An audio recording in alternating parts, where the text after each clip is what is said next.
Hi, this is Joyce, and it's 2020. Can't believe we're into the second week of 2020, and we can see clearly now. In Australia, they can see very clearly, in spite of the pollution, in spite of the war of fire that's confronting them, in spite of the loss of 1 billion animals and God knows how many millions of acres and people. The people of Australia know that their problems are man-made. They know it's their government support of the coal mining industry that's causing these dreadful fires that they can't escape from. And it would be easy for them to transition away from coal. For every coal job that is used, 2 are used for renewable energy. So you would think that in a climate that is so hot on occasion and so windy that wind turbines and solar panels and collection agencies would indeed employ twice as many people as employed today. And then they, like us, would not have diseases of despair. What are diseases of despair? This is a term that was developed by an esteemed economist, Angus Deaton. He won the Nobel Prize in Economics in 2015. I like him a lot. He's written a book on inequality, and he is a very thoughtful person, and he understands the value of money. And so when he labels a group of problems and issues that we have here in America as diseases of despair, he understands that people are suffering from suicide rates, they're suffering from alcoholism, and they're suffering from painkillers. I added it up, and when you add up all the numbers for all the deaths attributed to diseases of despair, you've got almost 250,000 people. And it would be so easy to overcome these diseases. Sure, counseling would help, but what would help even more would be pay with dignity.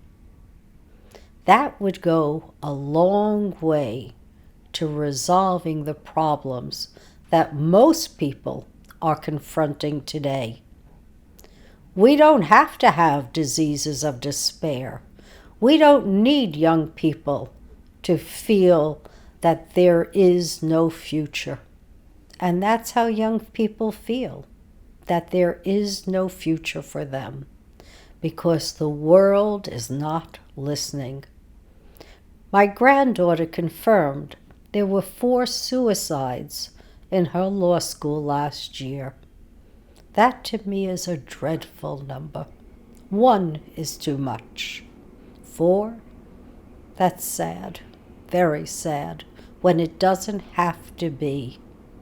I'm in communication constantly with people who run community colleges. And enrollment in community colleges and in universities is down. It's down because they can't think of a skill to teach their kids so that they can then get jobs once they've got their degrees, their masters, or their certificates. People who have master's degrees are not fulfilling their trade and functions. They're doing waitressing. That contributes to a disease of despair. And yet, the solution is easy. It's renewable energy. It is staring us in the face. Australians know that coal, oil, and gas exploration is destroying them and their country. They know it's because of domestic policy. They know it's because the lobbyists have given money to their prime minister. And they know this is a man-made problem. Well, if Australians know that this is a man-made problem, why don't we know that here in America? All across America, we have diseases of despair. If we had kept pace with inflation, the minimum wage today would be $22 an hour, not $15, and certainly not the federal wage rate of $7.25. But I'll bet in every single Republican state, folks are not getting $15 an hour. And that should be the minimum. But that's not the answer to our problems. The answer to our problem is renewable energy. We've got trillions propping up the oil, gas, and coal mining industry. We give nothing to renewables. And even at the minuscule percentage that they are in this country in terms of our energy power, they employ over 2 million people, while the fossil fuel industry employs only 1.1. So wouldn't it be the right thing to do? In one fell swoop, we go to renewable energy. We start segueing away from coal, oil, and gas. We put in solar. We put in wind. We do more biofuels. We now have storage batteries that are inexpensive to maintain and store the energy. And then we start working on our grids. Only 50% of our grid is flexible. Imagine how many people could be employed if all of our electric grids throughout the country were flexible.